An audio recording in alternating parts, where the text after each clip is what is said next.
أعوذ بالله من الشيطان الرجيم بسم الله الرحمن الرحيم والصلاة والسلام على رسول الله صلى الله عليه وسلم إن الحمد لله نحمده ونستعينه ونستغفره ونتوب إليه ونعوذ بالله من شرور أنفسنا ومن سيئات أعمالنا من يهد الله فلا مضل له ومن يضلل فلا هادي له وأشهد أن لا إله إلا الله وحده لا شريك له وأشهد أن محمدا عبده ورسوله. Alhamdulillah Rabbil Alamin, toutes les louanges sont à Allah, le digne d'être loué et d'être glorifié. Que sa paix et ses bénédictions soient adressées au prophète Mohammed alayhi salatu wassalam, sur sa famille, ses compagnons et tous ceux qui suivront ses enseignements jusqu'au jour de la rétribution. Alhamdulillah, nous sommes toujours dans nos vidéos relatives au Ramadan. Et alhamdulillah, aujourd'hui, nous allons voir les éléments indispensables pour dire qu'une personne est en état de jeûne. Vous avez compris, aujourd'hui, nous allons voir les piliers du jeûne. Et les piliers du jeûne sont au nombre de deux. Sans ces deux choses, la musulmane ne peut pas prétendre au jeûne, ne peut pas dire que lui ou elle est en état de jeûne. Et quels sont ces piliers-là?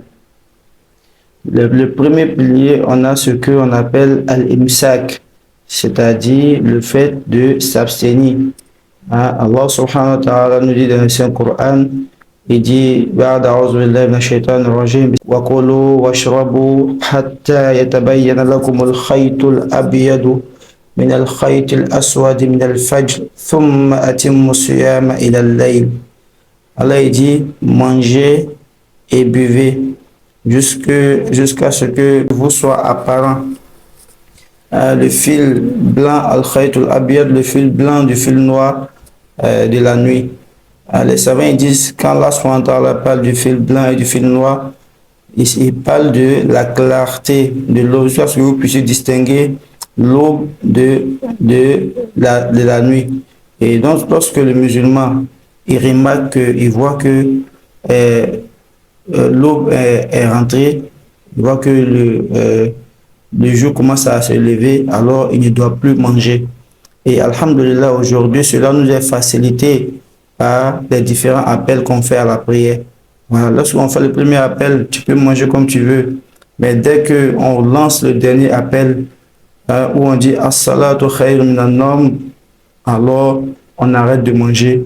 On arrête de manger, on arrête de boire, on arrête de faire tout ce qui peut annuler notre jeûne. Voilà, tout ce qui peut annuler le jeûne, on arrête cela. C'est ce qu'on appelle al-imsak ou encore en français l'abstinence. Donc le premier pilier du jeûne, il y a le fait de s'abstenir de boire, de manger et de s'abstenir de tout ce qui peut rompre nos jeûnes. Et le deuxième pilier, on a an-niyya qui est l'intention. Et comme vous le savez, tout acte d'adoration du musulman est motivé par l'intention. Il doit avoir l'intention de faire cette adoration-là pour plaire à Allah, pour que cela puisse être accepté. Si son intention n'est pas en vue d'Allah subhanahu wa ta'ala, alors il ne tirera aucun profit de son adoration. Précisément, dans notre cas ici, il ne tirera aucun profit du jeûne. Donc ceux qui jeûnent, pour qu'on ne les critique pas. On ne dit pas tu es vieux, tu es vieille, et puis tu ne jeûnes pas tout le Ramadan ou autre là-bas. Ces personnes doivent dès maintenant changer leur intention, dire je suis pubère, je suis majeur, je suis musulman, je dois jeûner tout le jeûne. Et on va en venir, Inch'Allah, dans d'autres vidéos sur les conditions du jeûne, Inch'Allah. Mais ce qui nous intéressait aujourd'hui, après avoir vu les mérites du jeûne dans la vidéo précédente, aujourd'hui, le sujet est les piliers du jeûne. Et le musulman, il doit s'abstenir du boire, de manger, de tout ce qui peut rompre son jeûne.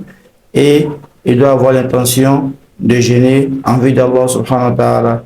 Et car le prophète sallallahu nous dit encore, concernant l'intention, innamal a'malu binniyat, les actes ne valent que par leur intention, et chacun sera rétribué selon ce qu'il a eu l'intention de faire.